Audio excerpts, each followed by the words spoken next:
안녕하세요. 이혼에 성공하고 혼자 살고 있는 평범한 싱글맘이에요. 사람 욕심이라는 게 끝이 없다는 말 들어보셨나요?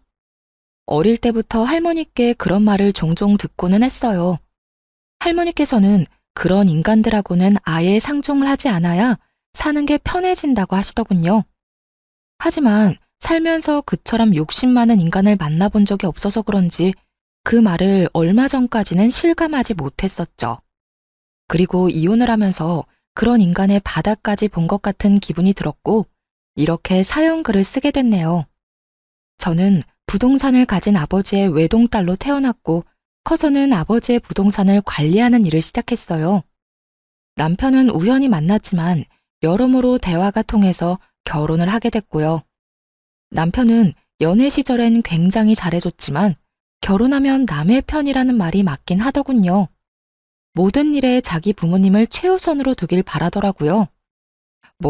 그 마음을 이해하지 못하는 건 아니에요. 사람 마음이야 다 비슷하잖아요. 아마 저도 마찬가지일 거고요. 그때와 같은 일이 벌어진다면 저 역시 저희 부모님을 최우선으로 두고 싶을 테니까요. 무슨 일이냐고요? 결혼 3년 차에 시부가 암에 걸리셨거든요. 이미 진행되고 있는 상황이었기에 솔직히 상태가 좋은 건 아니었어요. 모두가 침울해하고 있는 그때 시모가 그러더군요. 아가, 내가 너희 시아버지 돌보는 게 너무 힘들구나. 나도 몸이 성한 곳 없는 건 마찬가지고 집에서 내가 기댈 곳도 너뿐이다. 네가 시간 날 때 너희 시아버지 병간호 좀 해주면 안 되겠니? 별거 할 건 없어. 어차피 일은 간병인이 할 테지만 워낙 세상이 흉흉해 믿을 수 없으니 말벗 정도만 해주라는 거야. 솔직히 말하자면 정말로 거절하고 싶은 마음이었어요. 아픈 사람을 돌본 경험도 없는 제가 시부를 간병한다는 건 얼토당토 않은 일이라고 생각했거든요. 그렇지만 고민이 될 수밖에 없었던 이유는 아픈 사람이 그 누구도 아닌 시부였다는 점이었어요. 결혼 초에 며느리 사랑은 시아버지라는 말을 그대로 실천해준 분이 시부였거든요. 실수해도 너그럽게 넘어가 주시고 시댁 식구나 남편과 싸우면 저를 달래주는 사람은 시부뿐이었거든요. 고민은 짧았어요. 하기로 결심했죠. 그렇다고 시부를 온전히 혼자서 볼 수는 없다고도 생각했고요. 어머님, 제가 아버님 간병할게요. 그런데 저도 하나 제안할 게 있어요. 병간호를 한다고 했지만 저한테만 맡기지는 말아주세요. 아버님도 저만 보는 게 아니라 다른 가족들도 만나는 게 좋을 것이고 저도 일이 있을 때는 빠질 수 있어야 하는 일에도 지장이 없을 테니까요. 그 정도는 허락해 주실 거죠? 그렇구나. 일리 있는 말이야. 딸들이랑 아들도 돌아가며 아버지 병간호 하기로 하자. 다들 알아들었지? 시모가 그렇게 말해주었기 때문에 괜찮을 거로만 생각했어요. 그런데 아니더군요. 시누이들과 남편은 제게 일을 미루기 바빴거든요. 새언니, 오늘은 야근이 있어서 못 가요. 내일은 회식이 있고요. 저도 좀 힘들어요. 이번에 소개팅 때문에 저도 결혼은 해야 하잖아요. 어리고 철없는 신우들이야 그렇다고 쳐요. 결혼도 안 한 아직 놀기 좋아하는 아이들이었으니까 이해 못할 것도 없었죠. 그런데 문제는 남편 놈도 정말 철없이 구는 것이었어요. 당신도 잘 알잖아, 나 일 많은 거. 이번 주는 도저히 시간이 안 돼. 접대도 하러 가야 하고. 그리고 솔직히 우리 가족 중에 당신이 하는 일 제일 편하잖아. 앉아있기만 해도 돈 들어는 관리인인데 내 생각도 좀 해줘. 가뜩이나 쉬는 날도 별로 없는데 그런 날까지 아버지 수발 들러 가야겠어? 이런 건 당신이 좀 해줘도 되잖아. 100번 양보해서 여기까지도 참을 수 있긴 했어요. 열은 받았지만요. 그러나 이해할 수 없는 시모의 행동은 마치 불난 집에 부채질을 하는 것 같았죠. 예, 나 오늘 모임 있다. 내 간병 차례인 거 알기는 하는데 저번부터 잡혀있던 약속이라 미룰 수가 없네. 그러니까 네가 나 대신 오늘 병간호 좀 하거라. 솔직히 별로 할 것도 없잖니?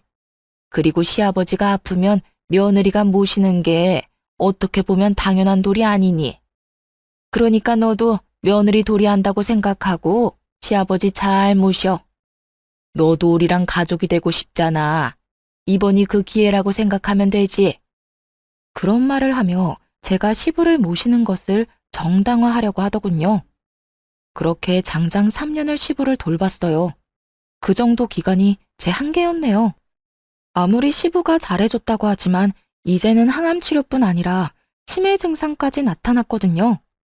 그렇게 되니 더는 감당할 수 없겠더라고요. 그래서 가족들이 있는 곳에서 말했죠. 아버님, 이제 더는 못 모시겠어요. 저도 요즘 바빠서 시간 내기 힘들어요. 그리고 다들 저한테 맡기고 자기 스케줄 보러 가잖아요. 제가 여태 모신 만큼 당분간은 다른 분들이 아버님 모셔주세요. 당신은 어떻게 그런 소리를 아무렇지도 않게 해? 갑자기 당신이 이러면 우리는... 그리고 아버지가 당신 많이 의지하잖아. 나라고 기분이 좋겠어? 하지만 당신, 아버님이 어떤 상태인지 요즘 제대로 본 건 맞아? 치매 증상까지 있으셔. 아직은 경증이라 멀쩡하신 시간이 많지만 앞으로 얼마나 더 나빠지실지 알 수 없다고. 하긴, 당신은 나한테 맡겨놓고 골프 접대하러 다니느라 몰랐겠지. 뭐? 영업하면 그 정도 할 수도 있는 거지. 그걸로 이러는 거야? 당신이야말로 아버지를 위해 이 정도도 못해? 하고 싶으면 가족들이 하면 되잖아. 아버님 가족들. 그 가족들이 아버님 안 돌보고 방치한 게 자그마치 2년이 넘어. 1년은 그나마 왔다 갔다 정도는 했지. 그런데 2년 동안 다들 어땠어? 나한테 떠맡기고 다들 밖으로만 나돌았잖아. 나도 이제 더 이상은 못해. 집에서 아버님 수발 들고 싶으면 당신이랑 아가씨들 그리고 어머님이 알아서 해. 예, 나까지 싸잡아 그렇게 말하면 어쩌니? 나도 너희 외조모가 아파서 병원에 다니고 있어. 그런데 나더러 친정어머니의 남편까지 보는 건 네가 생각해도 너무하다고 생각하지 않니? 시모의 친정어머니가 편찮으시다는 건 맞는 말이었어요. 하지만 매번 가는 것도 아니었고 아마 핑계라는 표현이 더 맞을 거예요. 어떤 정신 나간 인간이 병원 수발들러 가는데 높은 구두에 치마, 향수에 화장까지 풀 세팅하고 가나요? 수발들려면 편한 옷이 최고인데. 새언니, 우리도 마찬가지예요. 저희 직장에서 일도 많고 쉬고 싶은 것도 있고 약속도 많아서 시간을 내고 싶어도 시간이 안 나는걸요? 언니가 좀만 더 아버지 돌봐주시면... 언제까지요? 대체 언제까지 저 혼자 아버님 수발 들어야 하는데요? 애초에 제가 병간호하겠다고 한 조건은 가족들 모두 함께 아버님 돌보는 거였어요. 그런데 지금 어떻죠? 저 혼자만 일주일 내내 보고 있잖아요. 아, 그래서 열받았다고? 상황이 이렇게 됐으니 당신이 어느 정도 희생은 해야 할 거 아니야. 여기 다 바쁜 사람들밖에 없는데. 희생이라고 했나요? 진짜 열받더라고요. 아니, 저는 뭐 일 안 하고 쉬는 사람인가요? 저도 건물 관리하려면 생각보다 바빴거든요. 남편은 제가 앉아서 돈이나 받으면 끝인 관리인이라고 생각한 모양인데 그거야말로 틀린 생각이죠. 언젠가는 아버지 부동산을 다 물려받을 테고 그걸 관리하는 법을 아버지에게 배우면서 일하고 있는 것과도 같았거든요. 열받아서 욕이라도 하려다가 좋은 생각이 났어요. 시부 병수발 초창기에 시부가 해준 이야기가 있었거든요. 그걸 이용하면 이 시댁이 뒤집어지는 꼴을 제대로 볼 수 있겠다 싶었죠. 그래? 알았어. 그럼 내가 계속 아버님 수발 들게. 기회를 주려고 해도 제 발로 차버리는데 어쩔 수 없는 거 아니겠어? 이렇게 이야기하니 시모가 의아한 눈으로 제게 물었어요. 기회라니, 그게 무슨 말이냐? 네, 아버님이 초반에 제가 수발드는 거 보시더니 고맙다고 사망보험은 수령인을 제 이름으로 해주고 싶다고 하셨거든요. 괜찮다고 말씀드렸더니 앞으로 당신 돌보는 사람에게 주시겠다고 하셨어요. 뭐? 그래서 너는 뭐라고 했는데? 제가 며느리이긴 하지만 피가 섞인 가족도 아니고 배우자도 아니잖아요. 그래서 부담스러워서 받지 않으려고 했는데 이러면 어쩔 수 없죠. 제가 아버님 옆에서 계속 눈도장 찍는 수밖에요. 이 말을 듣더니 시모와 신우들의 눈이 휘둥그레지더군요. 그러고는 순식간에 몸을 숙이며 말하더라고요. 예, 그런 일이 있었으면 미리 말했어야지. 앞으로는 네가 아버지 찾아오지 않아도 된다. 우리가 알아서 할게. 그래, 요즘 우리가 좀 무심하긴 했어. 앞으로는 예미가 아버지 옆에 꼭 붙어 있으마. 시모가 그렇게 말하자 신우들이 옆에서 아우성쳤어요. 엄마, 새치기 하는 게 어딨어. 우리도 아버지 볼 거야. 날짜 정해서 똑같은 시간만큼 보도록 해. 그거 아니면 절대 안 된다고. 일단 주말은 다 빼서 나 줘요. 나는 일하느라 바쁘잖아. 어머니랑 동생들은 일도 안 하는데 주말까지 붙어 있을 이유가 어딨어? 그러니까 무조건 주말은 빼줘야 해요. 네 동생들도 평일에는 일하지 않니? 그러니까 주말을 너희 셋이서 나누고 평일에는 내가 너희 아버지한테 가 있으마. 와이프가 있어야 마음이 안정되지. 아무것도 못하고 그저 시키는 대로만 하는 너희들이 가서 도움될 거 하나도 없어. 엄마가 아버지 독점하려고 하는 거죠? 그럼 일 마친 저녁 시간이라도 우리한테 줘요. 우리도 얼굴 도장 찍을 시간이 필요하다고요. 엄마 혼자서 다 차지하려고? 동생들 말이 맞아요. 어머니 혼자 다 차지할 생각이시면 잘 생각하셔야 할 거예요. 저희는 그렇게 못 놔둬요. 저희도 아버지 볼 권리가 있다고요. 남편 놈까지 그 보험금에 넘어가서는 권리를 운운하고 있는 꼴이 너무 웃겼어요. 속으로 진짜 소리내서 웃고 싶은 거 겨우 참고 있었네요. 그렇게 나한테 떠넘기려고 혈안이 됐던 네 사람이 이제는 서로 아버지 보겠다고 말다툼하는 것 자체가요. 사실 시부가 보험금 수령인 이야기를 한 건 맞아요. 하지만 해준다고 못박아 말씀하신 건 아니었죠. 게다가 중요하게 한 이야기도 아니었고 정말 딱 한 번 초반에 스치듯이 말하고 지나갔을 뿐이었어요. 하지만 그런 대화가 있었다는 것만으로도 네 사람이서 박 터지게 머리 쓰며 싸우더라고요. 서로 시부를 돌보겠다고 하는데 아우, 속에 막힌 돌덩이가 쑥 내려가는 기분이랄까요? 그렇게 수발드는 모임에서 드디어 한 발 빠지게 됐죠. 돈 앞에 장사 없다는 걸 깨닫게 되었네요. 그리고 이 시댁 인간들이 얼마나 돈에 환장하는지도 이때 알았고요. 그 이후로는 시부를 보러 간 적이 없네요.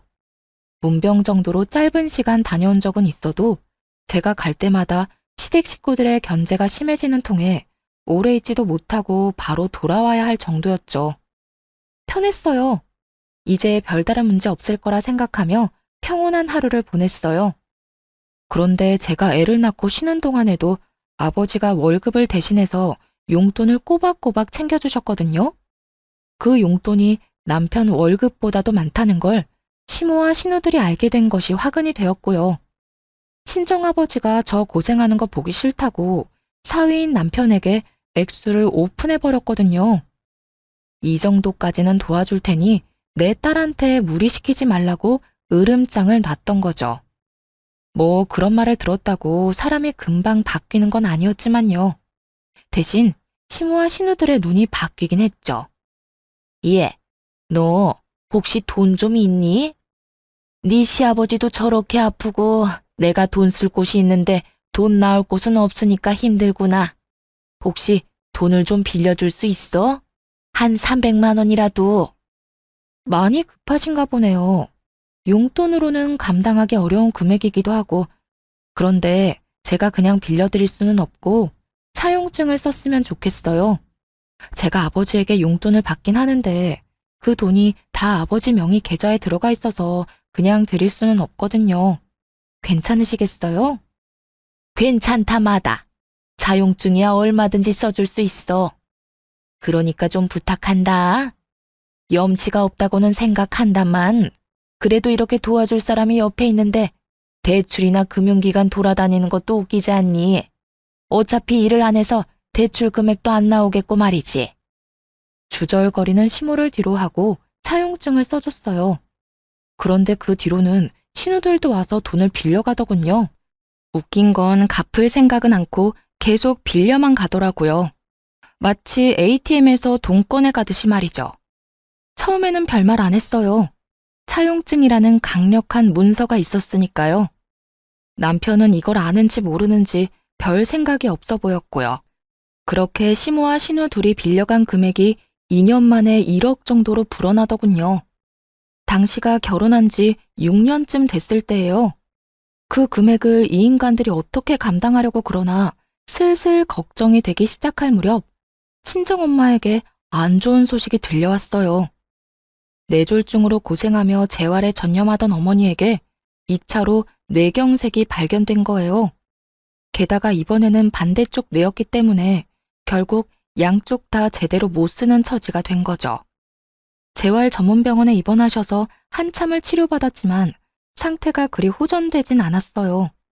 외로움 많이 타는 어머니를 병원에 홀로 있게 두는 것도 좀 그랬고, 그렇다고 아버지에게 어머니 병간호를 부탁하는 것도 어려운 일이었죠. 아버지도 당뇨를 포함해 여러 지병에 시달리고 있었으니까요. 무리를 하거나 스트레스를 받을수록 몸 상태가 더 안 좋아지셨거든요. 결국 이번에는 친정어머니 병간호를 하기 시작했어요. 집에서 모시는 건 아니었고 병원에 가서 보는 거였으니 그나마 마음은 좀 편했죠. 그런데 남편 놈이 어이없는 딴지를 걸더군요. 나 당분간 우리 친정엄마 병간호 때문에 병원으로 출퇴근할 예정이야. 집에 없으면 병원 가 있는 줄 알고 있으면 돼. 장모님 병원에 입원하셨잖아. 근데 너까지 꼭 병간호하러 가야 해? 간병인도 있다며. 간병인이랑 엄마 둘만 두는 거 내가 싫어. 우리 엄마 외로움을 얼마나 많이 타는데. 지금 엄청 심적으로 힘드실 거라 옆에서 위로해드리고 싶어서 그래. 그래서 지금 친정어머니 모시느라 애들이며 나며 다 내팽겨치겠다고? 당신 이렇게 이기적인 사람이었어? 나도 지금 바쁜 사람이야. 진급을 눈앞에 두고 얼마나 중요한 시점인데 네가 이러면 나는, 애들은. 여태 내가 다 케어했잖아. 그러면 당신도 좀 양보라는 걸 해. 언제까지 나한테 다 의존할 건데? 그렇게 싸웠음에도 결론은 나지 않았어요. 아니, 제게는 이미 친정엄마를 병간호해야 한다는 확고한 결론이 있었고 남편 놈에게는 저를 절대 못 보내준다는 확고함이 있었으니 이야기는 평행선만 달리고 있었죠. 그리고 며칠 뒤 시모가 연락이 와서는 헛소리를 짓거리더군요.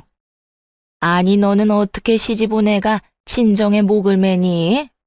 너 죽어도 이 집 귀신이야.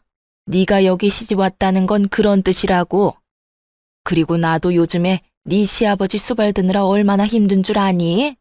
어깨도 허리도 빠져나갈 만큼 아파 죽을 것 같아 얘. 아니, 수발 드느라 안 힘든 사람이 어디 있어요. 저도 다 해봐서 알고 있어요. 그걸로 생색내시면 안 되죠. 아니 얘, 너희 어머니는 중병이라며. 그러면 전문가한테 맡겨놓으면 될 일이지 왜 너까지 나서서 이래? 너 친정엄마 수발 들러 갈 거면 내 수발이나 들어. 시어머니가 힘들어 죽겠는데 어딜 간단 말이니? 어머님, 내로남불이 무슨 뜻인지 아시죠? 내가 하면 로맨스, 남이 하면 불륜. 어머님이 뭐라고 하시면서 저한테 아버님 병수발 들라고 하셨는지 기억 안 나세요? 어머님 친정어머니께서 아프셔서 아버님 못 모신다면서요. 왜요? 어머님은 친정에 그렇게 다니셔도 되고 저는 안 돼요? 왜죠? 왜 우리 엄마는 제가 병간호하면 안 된다는 거죠? 그렇게 말하니 시모도 말문이 턱 막힌 모양이었어요.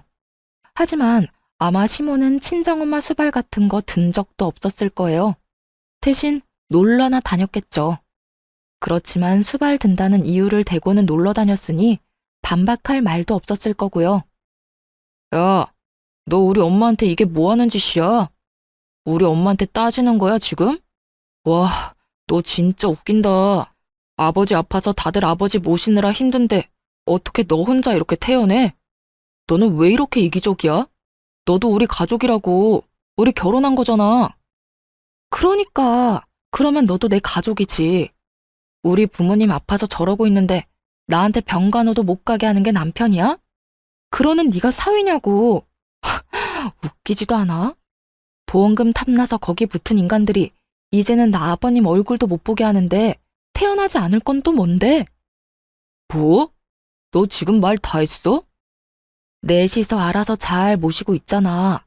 나한테는 기회 줄 생각도 없으면서.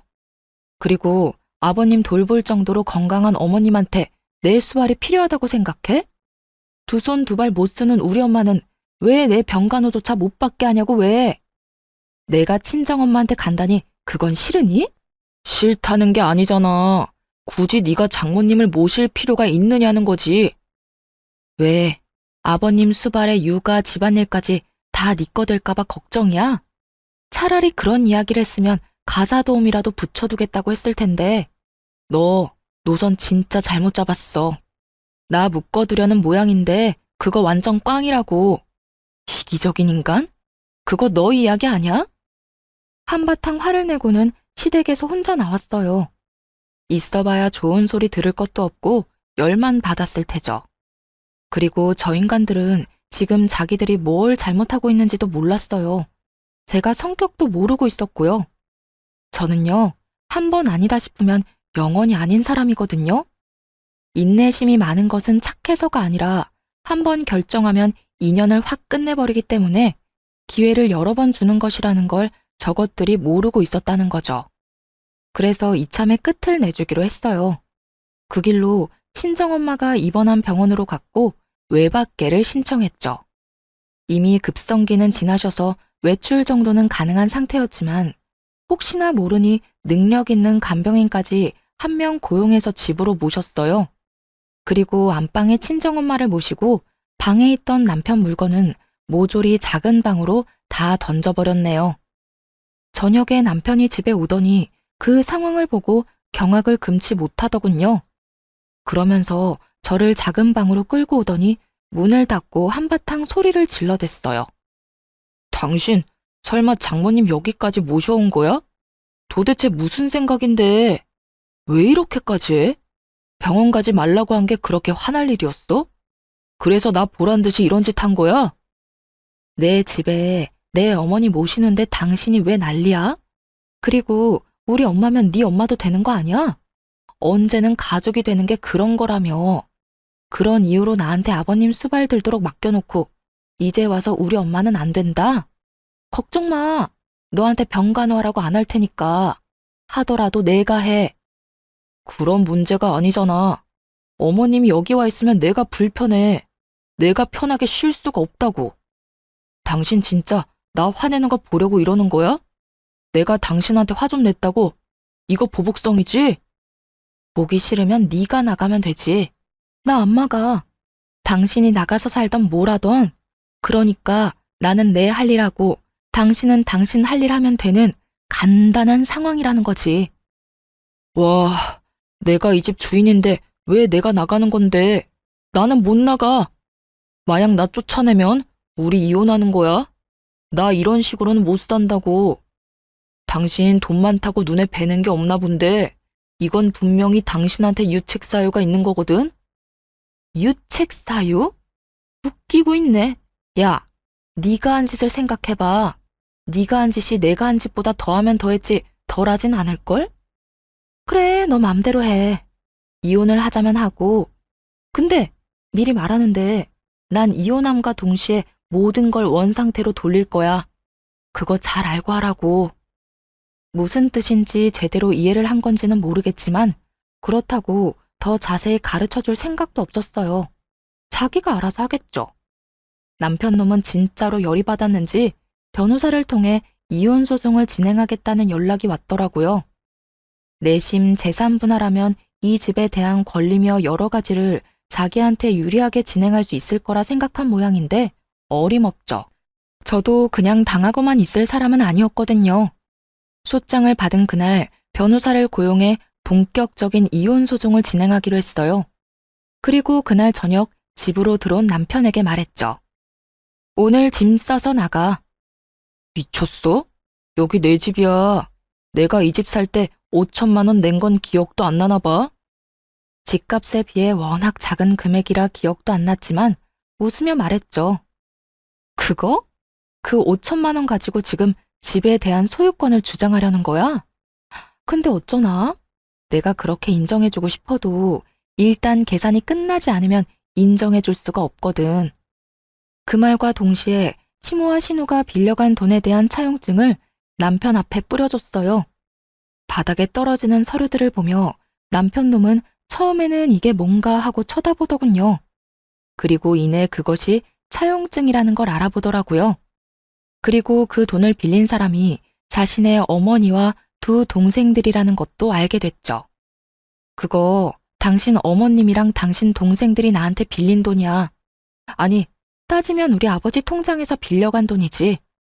금액 다 합쳐보면 1억 넘으니까 이 돈 지금 당장 상환할 거 아니면 지금 이 집에서 나가야 할 건 너야. 그게 무슨 말이야? 난 이 집에서 못 나가. 아니, 안 나가.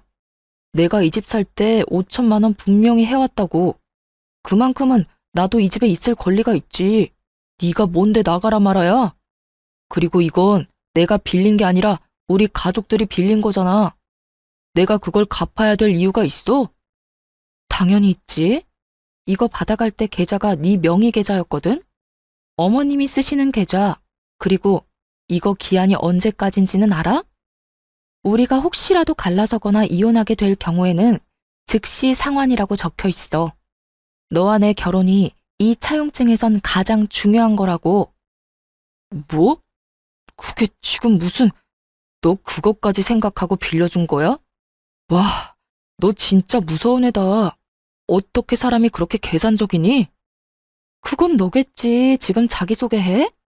하긴, 너야 너희 집이 망하든 말든 뭔 상관이겠어? 넌 너만 잘 살면 되지? 어머님이나 동생들이 1억 못 갚아서 집이라도 팔면 참 좋겠다. 그런데 그렇게 되면 너한테 같이 살자고 하지 않을까? 뭐? 너 진짜 그렇게까지 해야겠어? 그렇게까지 해서 돈 받아낼 생각인 거야? 당연한 거 아니야? 이혼하면 나 그 돈 다 회수할 건데. 만약 못 돌려줄 거면 이 집이라도 나한테 줘야 원금이라도 줄 거 아니야. 아니면 이 집에 대한 5천만 원 주장하고 1억을 다 갚으려고? 난 뭐 그것도 괜찮아. 1억이 어디서 나오느냐가 너한테 문제지 나한테 문제겠어? 남편 놈은 얼굴이 시뻘개져서는 이게 도대체 무슨 말이냐며 난리를 치더군요. 남편 놈이 화를 내거나 말거나 짜증을 내거나 말거나 남편 짐부터 다 꺼냈어요. 그리고 거실에 차곡차곡, 아니 내팽개쳤죠. 남편은 그런 건 관심도 없는지 차용증부터 확인하더군요. 그게 진짜인지 확인하고 싶었던 모양이에요. 아니 그런데 설마 가짜를 들이밀었겠어요? 물론 원본이 아니라 사본이긴 했죠. 원본을 보여줬다가 무슨 일이 일어날 줄 모르니까요. 남편 놈은 거기에 찍힌 시모와 신우의 도장, 그리고 사인까지 확인한 뒤에야 정말로 당황하기 시작하더군요. 그러더니 황급히 주머니를 뒤져 시모에게 전화를 걸더라고요. 엄마 왜 우리 와이프한테 돈을 빌렸어? 그것도 다 합쳐보니까 1억이나 되잖아. 1억? 무슨 소리니? 나는 그만큼 많이 안 빌렸어. 내가 빌린 건 한 3천만 원인가 4천만 원인가 그 정도밖에 안 되는데 무슨 1억이니? 엄마뿐만이 아니라 동생들도 와이프한테 돈을 빌렸던데 세 사람이 우리 와이프한테 빌린 돈이 자그마치 1억이야 1억. 이 돈 어떻게 할 거야? 어떻게 하긴 뭘 어떻게 해? 야, 며느리 돈이 네 돈이야. 그래서 빌린 거지. 너희가 이혼 안 하고 잘 살기만 하면 안 갚아도 되는 돈이잖아. 나 죽으면 내가 사는 집으로 대신해서 갚든지. 어차피 이거 다 너한테 유산으로 내려갈 거잖니. 엄마는 그렇게 어렵게 생각 안 해. 왜? 네 마누라가 그 돈 갚으래? 아 진짜. 엄마는 내 인생에 도움이 하나도 안 돼. 그렇게 돈을 빌리면 어떡하냐고. 동생들도 마찬가지야. 엄마가 돈 빌리니까 동생들도 돈 빌렸겠지. 그럴 땐 엄마가 따끔하게 얘기해야 되는 거 아니야? 왜 남의 돈을 자기 돈처럼 빌렸어? 왜 나한테 화를 내고 난리니? 아니, 무슨 일인데? 무슨 일 때문에 지금 그거 가지고 전화해서 엄마한테 이러는 건데? 나 지금 집 뺏기게 생겼어. 나 이 집 5천만 원이나 주고 그나마 지분을 가지고 있었는데 그거 다 뺏기게 생겼다고. 지금 빈털터리로 쫓겨나게 생겼어. 아니, 빚만 5천만 원 생긴 거라고. 아니, 네가 왜 쫓겨나? 너 며느리랑 싸웠니? 그래서 그래? 그것 때문에 며느리가 너 보고 집 나가래? 내가 이혼하자고 했어. 장모님 모시고 집에서 산다는데 난 그거 싫다고 장모님 데리고 오면 집 나가겠다고 했지. 그리고 이혼할 거라고도 얘기했고. 근데 와이프가 정말로 장모님을 모시고 왔더라고. 그래서 내가 이혼 전문 변호사 사서 소장 보냈거든. 아니 뭐? 그래서 지금 이혼을 한다고? 아, 몰라. 나더러 빈털터리로 이 집에서 나가야 된다고 하면서 차용증을 들이밀잖아. 도대체 엄마랑 동생들은 사고를 얼마나 친 거야?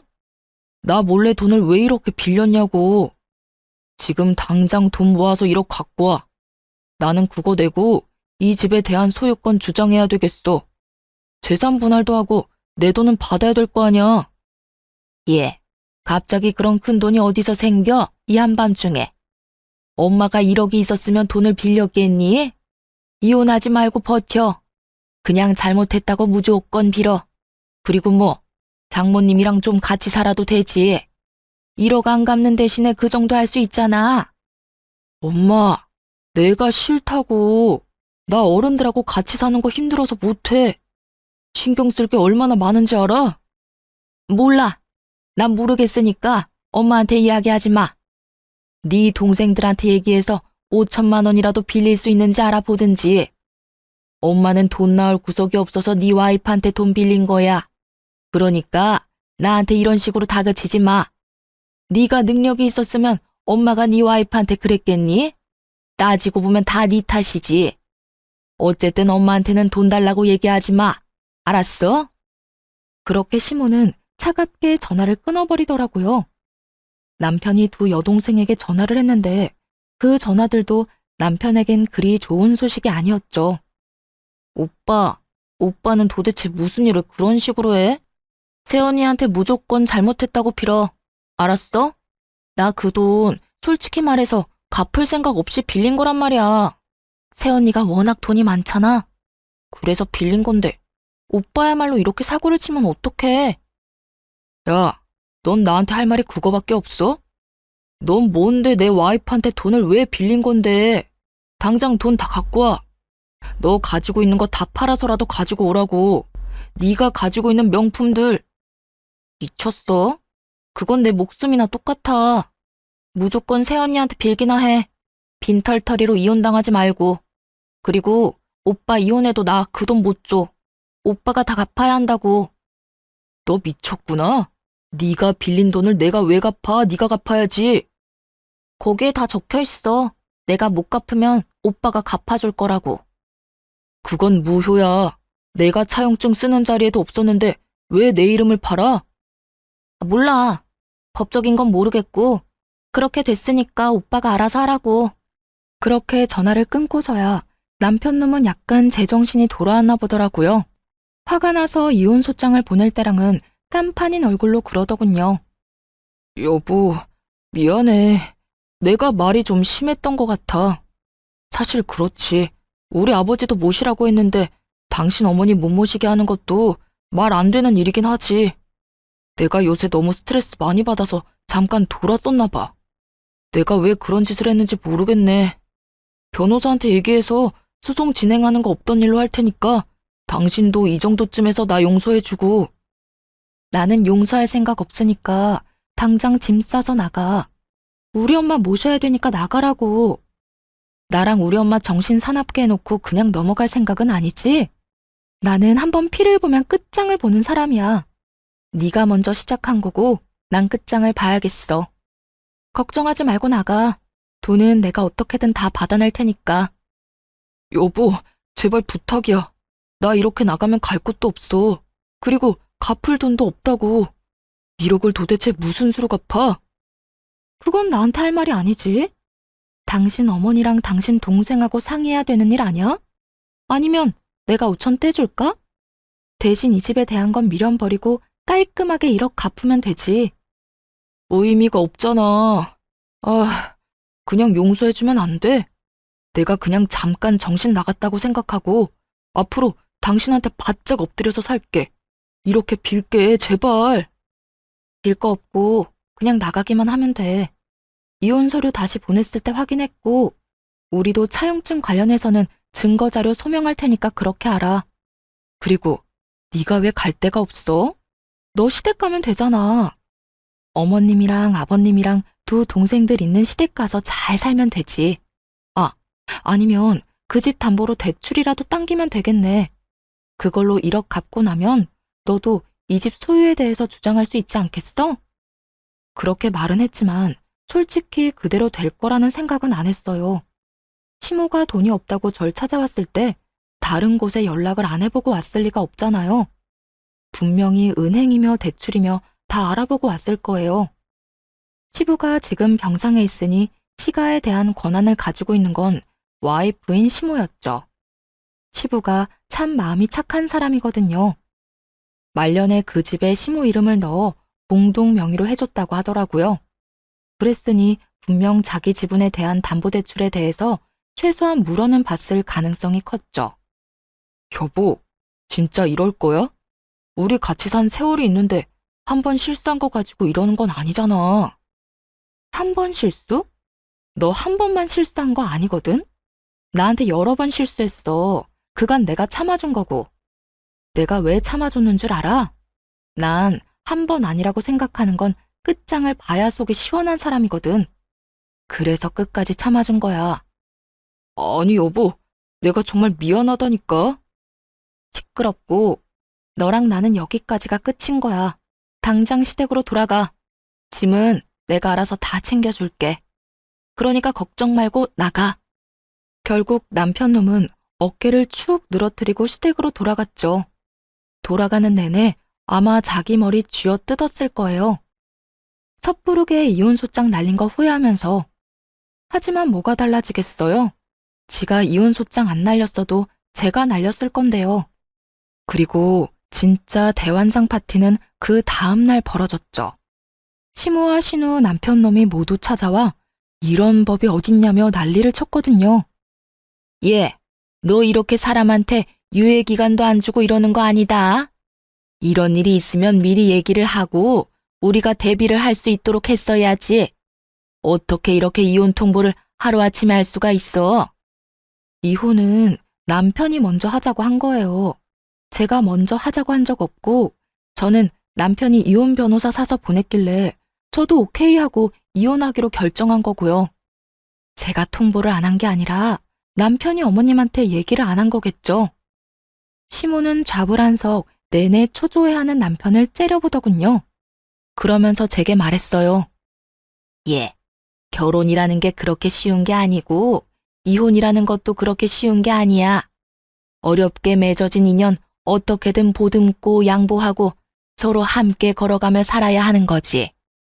이렇게 화난다고 막 이혼하고 그러는 거 아니다. 너도 다시 한번 생각해봐라, 응? 돈 갚을 수단이 없었는지 아니면 제가 생각한 대로 시댁 집조차 담보대출을 이미 받았는지 이제 와서 애걸복걸하는 꼴이 너무 웃기더라고요. 저는 이혼소송 계속 진행할 거고요. 이혼할 때까지 할 거예요. 그리고 돈도 다 받아낼 거예요. 저한테 와서 이러지 마시고 돈이나 어떻게 상환할지 가서 상의해보세요. 차갑다 못해 서리빨이 부는 제 목소리에 결국 아무도 대꾸 못하고 나가버리더군요.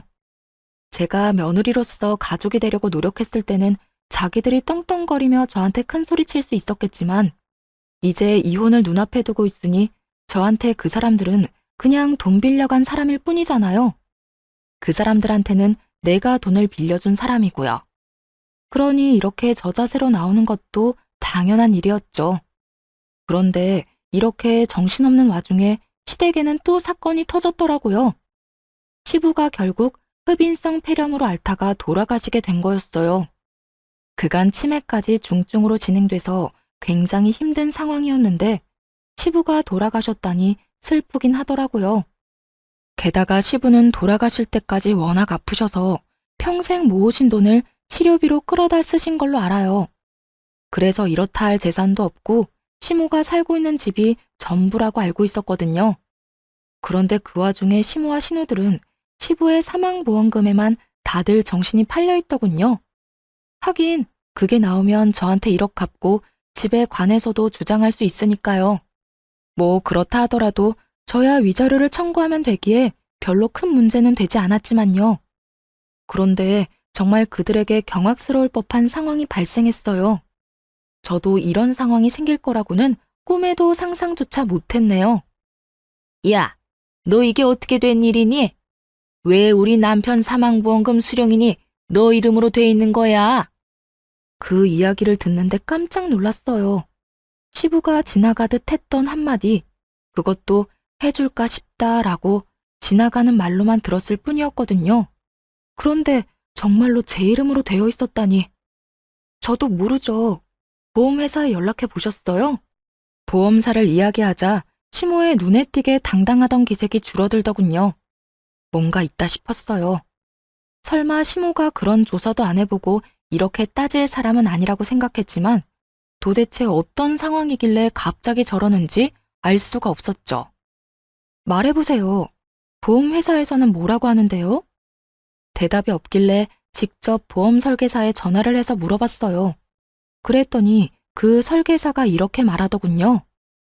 아유, 며느님이 아버님한테 얼마나 잘했는지 나한테 전화 와서는 자기 사망보험 수령인을 며느리로 바꾸고 싶다고 하시더라고요. 그래서 제가 같이 가서 바꾸는 거 도와드렸죠. 그게 언제였는데요? 그때는 치매 진단받기 전이라 아무 문제 없이 처리됐을 거예요.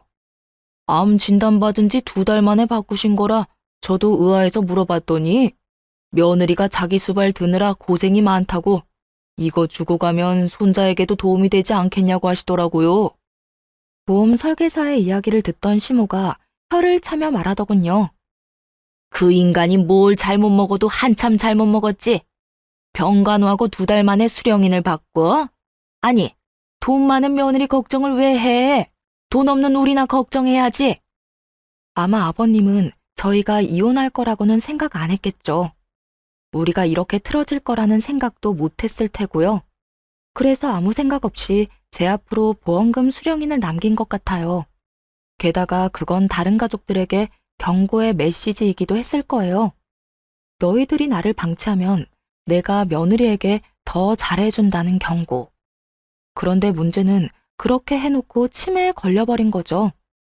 그래서 보험 수령인에 대한 건 새까맣게 잊고 정신없는 나날을 보내셨던 거고요. 사망보험금은 얼마나 되는데요? 금액은 얼마 안 돼요. 1,000만 원 정도예요. 사망보험금이 1,000만 원밖에 안 된다는 말을 듣고 한숨이 나왔어요. 그 돈으로는 이 사람들 급한 불도 못 끌 거였거든요.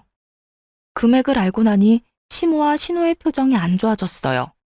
그 1,000만 원을 받아봤자 세 발에 피었으니까요. 시댁집을 팔고 싶어도 지금 네 사람이 다 그 시댁에 살고 있고 담보대출은 이미 받았는데 상속세까지 내야 하니 상황은 더욱 엉망이었을 거예요. 결국 닭 쫓던 개가 지붕 쳐다보는 상황이 되어버렸죠. 내가 이 꼴을 보자고 그 인간 죽을 때까지 똥오줌 받아낸 게 아닌데 왜 고생은 내가 다 하고 돈은 네가 가져가는 거야? 그걸 저한테 물으시면 어떡해요. 아버님한테 여쭤봐야죠. 당신이 우리 아버지 꼬셔서 보험금 수령인 당신 앞으로 해달라고 한 거 아니야? 그 1,000만 원 때문에? 우리 집 돈 많거든? 어이가 없어서.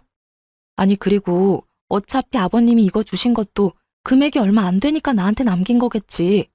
이걸로 애들 학교 보낼 때 보태라고. 난 그렇게 할 생각이니까 다른 할 말 없으면 가보세요. 다 알아보고 왜 여기 와서 난리야? 아, 우리 진짜 완전 망했어. 너 하나 때문에 이게 지금 무슨 꼴이니? 어떻게 책임질 거야? 네가 멋대로 이혼하는 바람에 이렇게 됐잖니? 네가 다 책임지라고. 남자가 돼서 그거 하나 못 참고 이혼을 이야기해? 그러는 엄마는요. 와이프가 장모님 수발 든다는데 왜 말렸는데요? 엄마가 그거 말리는 바람에 와이프가 더 화난 거잖아요. 그것 때문에 집에 장모님 모시고 온 거고. 거기서 왜 그딴 소리를 했는데요? 세 사람이 악에 받쳐 자기들끼리 치고받고 아주 난리가 났더군요. 결국 아무것도 얻지 못하고 떠나는 그들을 보며 그들이 떠난 후 진짜 박장대소했네요. 와, 진짜 아버님께 감사하더라고요. 그 돈은 아버님 손주에게 그대로 물려주려고 생각했죠. 그렇게 이혼까지 판결이 다 나고 완전히 이혼하게 됐어요. 그 뒤에 들린 소문은 뻔하다면 뻔했죠. 전 남편이 돈을 갚긴 했어요. 집에 보탰던 5천만 원으로 1억의 빚을 5천으로 탕감한 뒤 나머지 5천을 여기저기서 겨우 돈 빌려서 갚더라고요. 그런데 빚내서 그렇게 갚은 뒤로는 등골이 빠졌다고 하더라고요. 5천만 원, 어떻게 보면 큰 돈은 아닌데 시모가 빌린 대출도 있잖아요. 그것도 갚아야 되는 거예요. 결국 대출 2개를 엎게 된 전 남편 놈은 이 시댁에서 돈을 버는 유일한 일개미였죠. 그런 전 남편 놈에게 시모와 신우는 일도 안 하면서 돈이나 달라고 짹짹대는 바람에 결국 전 남편 놈은 집에서 나가 자취를 하고 있다고 해요. 욕심. 그 끝없는 욕심 때문에 전 남편 놈은 망했고 지금도 영원히 고통받고 있는 중이었죠. 시모와 신우들도 그 죗값을 치르고 있고요. 예전만큼 풍족하게 살고 있지 못하니까요. 저는요, 가끔 우울한 생각이 들거나 기분이 안 좋을 때는 이때 일들을 떠올리면서 기분 전환을 하곤 해요. 정말 뒤통수를 제대로 친 기분이라 속이 시원했으니까요. 게다가 재미도 있었고요. 어떠셨나요? 여러분에게도 재미있는 이야기가 됐으면 좋겠네요. 모두들 행복한 시간 보내세요.